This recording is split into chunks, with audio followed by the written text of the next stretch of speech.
This is Judy, and I'm at the bungalow working on things today. What am I working on? Well, we have this thing that we call the bungalow baby shower, and it's kind of like our Christmas Blitzen event, where when you want to give something to a new mother at a shower, but you don't want to just buy something off the registry that's kind of trite and something that anybody could do. You really want to make something awesome.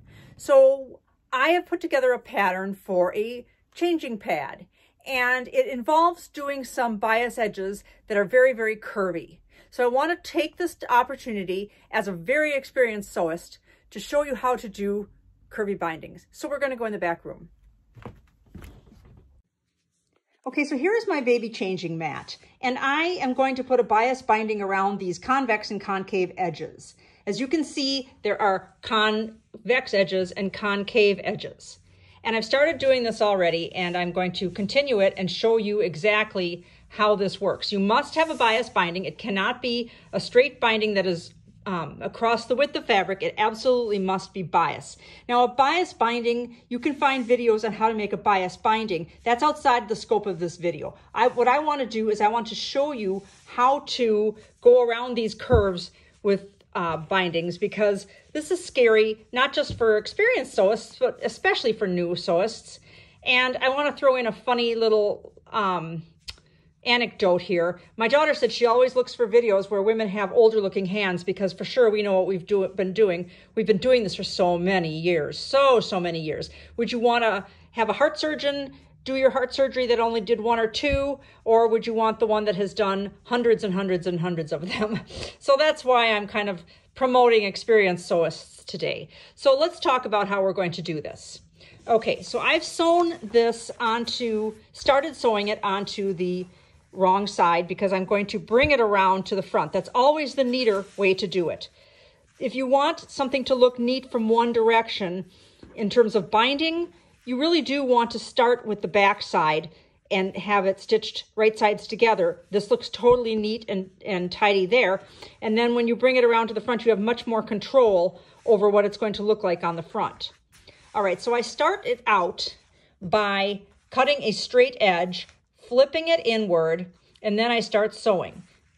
Because then in the end, when I come to the end here, I'm going to bring my bias binding over and across this and then off the edge, so that when I do go to fold it in, I've got that nice smooth edge right there. That nice, neat, tidy, not a raw edge right there.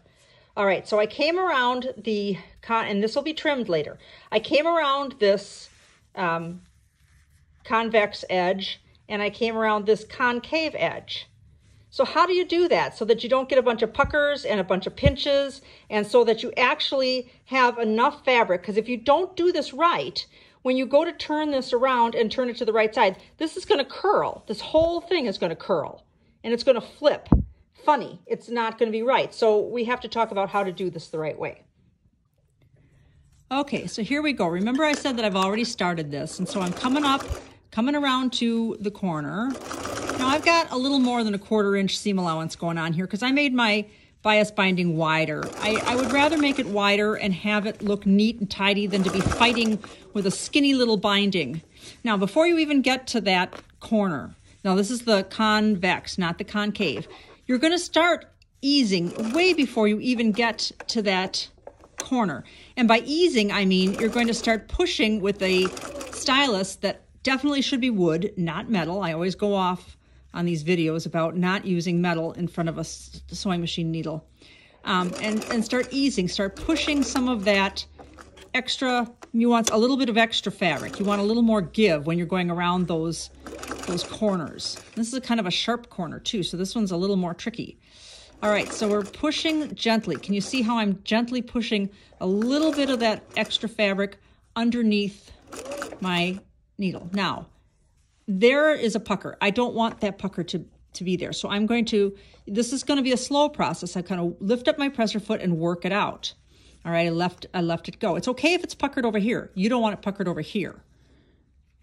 So the trick is to gently feed excess fabric around that. Even though you've got a bias binding, if you turn that bias binding around to the opposite side and you haven't fed enough fabric into that at this point of the game, you will have a curled under and not laying flat curve. Okay, so you see what I just did? I actually picked up that pressure foot, feeding more under there, making sure I don't have puckers under the needle. I don't care if I've got puckers over here.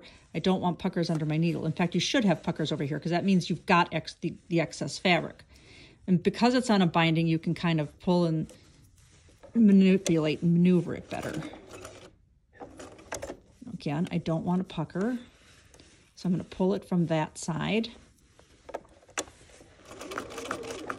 Okay, so now we're coming into a more straight area, but then we're coming up on the concave curve.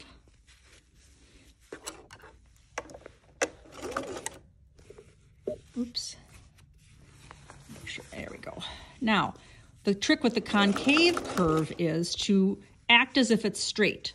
You're going to pull it like this so that it's like you're sewing a straight edge. That's what it's going to be like. Because you want less fabric. You want more around the convex, less around the concave.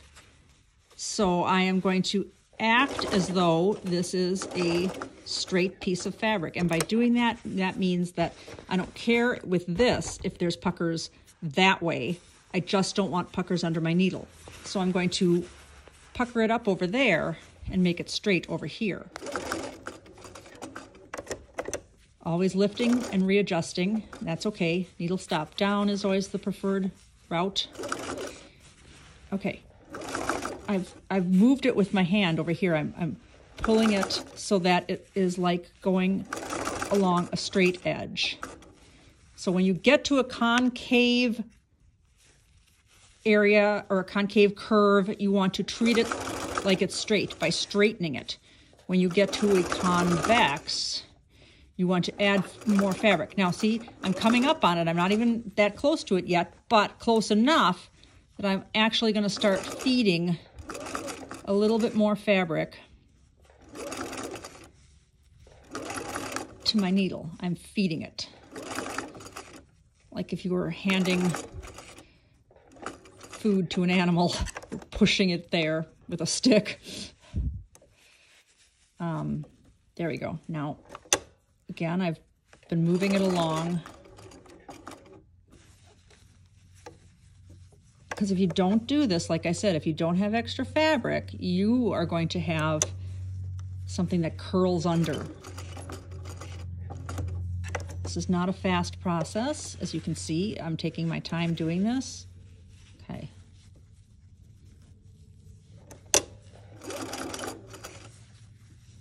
Okay, now I'm almost around that convex curve. Now I'm in the straightaway. All right, so let's finish this up and see what it's going to be like when I actually turn it to the right side.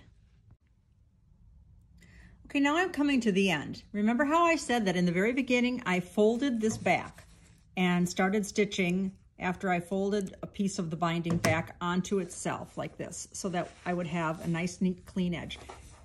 You could butt them up against each other, fold this back and stitch them together. You know, if I had left this open, if I had left a tail like you would do with a quilt binding, but that's not what I'm going to do. What I'm going to do is I'm going to show you what I'm going to do. I'm going to keep going until I get to that beginning spot, and then I'm going to do something that upholsterers do. And what they do is they'll curve this so that it's off the edge.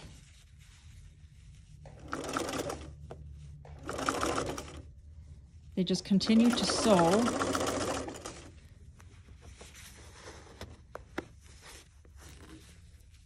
and take it off the edge like that.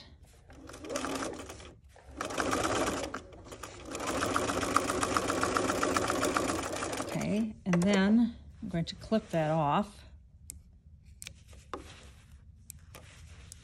and cut this off along here.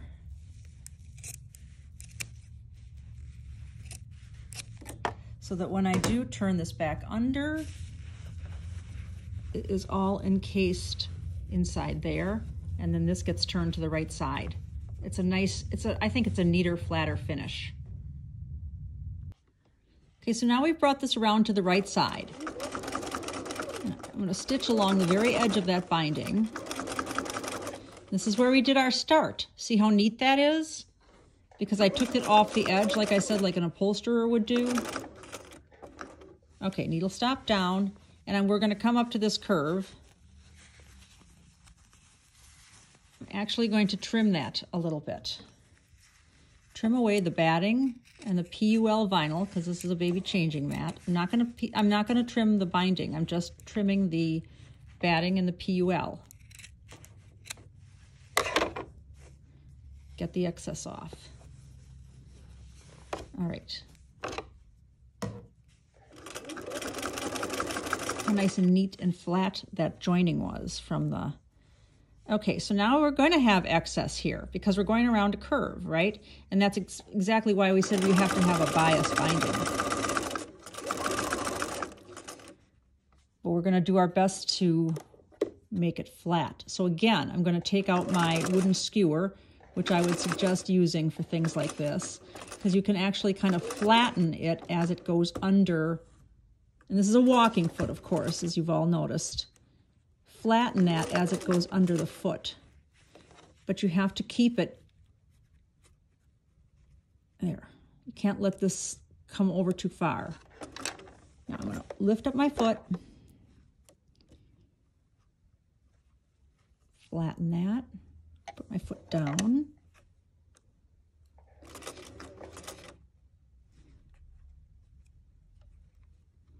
I did this on the curve around the bottom of a vest as well, because the vest was curved and it had binding, bias binding on the outside of the vest.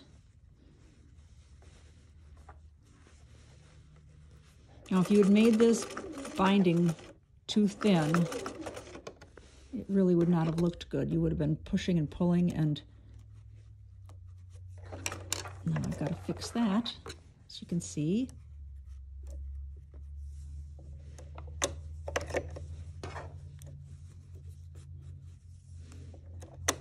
There, perfect. Now we're coming around to the concave section. Concave is actually a little simpler than the convex as far as this is concerned, because it's much flatter.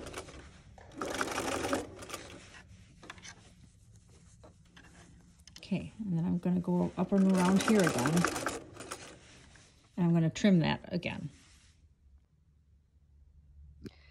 Okay, so now I've turned it out to the right side, just like you would do with a regular quilt binding, and stitched it close to the edge. Look how flat this lays. So if you don't give yourself enough extra fabric around the curves, you will have curling up edges, and this lays perfectly flat. So I hope you have good luck using this method to put on binding. This is kind of a wide binding rather than a narrower binding, because I loved the way that the fabric looked. The print here matched so perfectly with the print in the teepees. They're not from the same line of fabric. They're from two very different lines of fabric. But I loved the way that that went together with the little tail there too. So I really wanted it to be a little wider, more like an accent. But this technique will help you to put bindings on curved pieces without having them curl under, and also to have them lay perfectly flat.